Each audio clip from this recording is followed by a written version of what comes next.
and appeared next to the eunuch.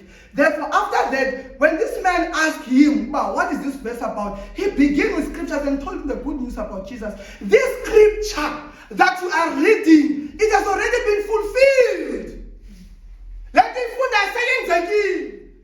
Whom does the scripture talk about? It talks about Jesus, the Son of God. The Virgin gave birth to a son through the Holy Spirit. And this son grew in front of everyone.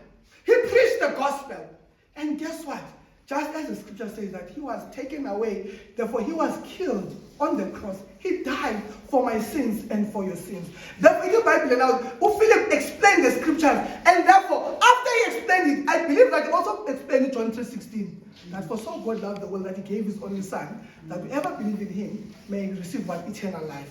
And he also told him the story about Nicodemus, that you must be born not only of flesh, but of the spirit and water.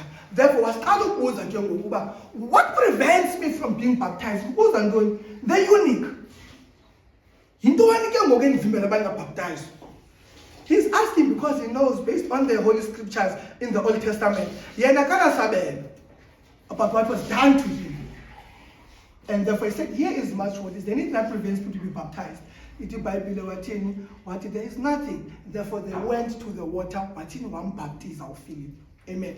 In other words, now, what Philip did is, beloved, is that he baptized him. Not only that, after baptizing him, that he